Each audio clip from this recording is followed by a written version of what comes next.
3 வயசுலயே செத்து போறவங்களும் இருப்பாங்க. இதெல்லாம் யாரும் கேரண்டி கொடுக்க முடியாது.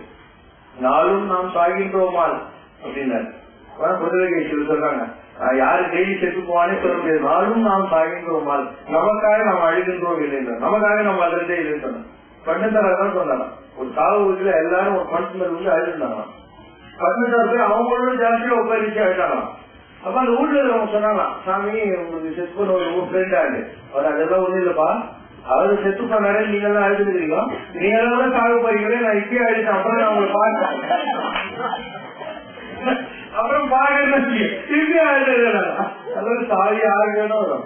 வேலையை நம்மனும் வருவானே, அந்த நேரத்துக்கு ஏமோ வருவான், வேலையை நம்மனும் வருவானே, யாராவது தனிக்கு வர முடியுமா? கூட யாருமே தனிக்க வர முடியாது. அது நாம போற வீட்டுக்கு நம்ம தான் வழி தெரிக்கணும். இந்த பக்தி தான் அது நிறைய ஒரு வழி. கண்டனூர்னு ஒரு ஊரு கும்பகோணம் பக்கத்துல இருக்கு. அந்த ஊர்ல அரச சிவாச்சாரியாரு கோயில் பூஜை செய்யற ஒரு ஐயர் இருந்தாரு. அவர் ஒரு நாள் கோயிலுக்கு போற போது பாக்குறாரு, கோயில டான்ஸ் ஆடுவாங்க. அந்த காலத்துல எல்லாம் தேவதாசி இருக்கு, அவங்க குடும்பம் எல்லாம் நடத்த மாட்டாங்க. சாமியே கணவனை வச்சுன்னு கழுத்துல கடவுளுக்காக தாலி கட்டின்னு கோயில டான்ஸ் ஆடி அப்படிதான் அவங்க வாழ்க்கை. அந்த மாதிரி இருக்கிற ஒரு பொண்ணு தூண்ல கட்டி அடிப்பாங்க எல்லாரும். இவரு எதுக்கு அடிக்கிறீங்க? அவங்க சொல்றாங்க, பொண்ணு 4 நாளா டியூட்டிக்கு வரல, கோயில டான்ஸ் ஆடுறதுக்கு வரல, அதான் அடிச்சுட்டு இருக்கணும். சிவாச்சாரியார் ஒவ்வொன்று அழ ஆரம்பிச்சாங்க.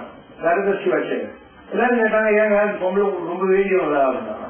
அப்ப சொன்னாரு, அதெல்லாம் இல்ல, 4 நாள் கோயிலுக்கு வராது அந்த மாதிரி நீங்க கட்டி வச்சு அடிச்சீங்க, நான் எவ்வளவு நாள் கோயிலுக்கு வர தெரியுமா, எது நீங்க இந்த மாதிரி அடிச்சுதான் நான் இன்னும் பூஜை பண்ணி கொடுத்துட்டு இருக்கேன். அடுத்தது பள்ளிக்குடி புரியுது கட்டி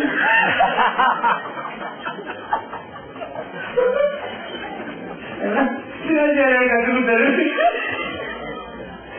எங்களுக்கு இந்த மாதிரி கோயிலுக்கு வராது அடிச்சிருந்தாக்கா நானும் உருப்பட்டுருப்பேன்.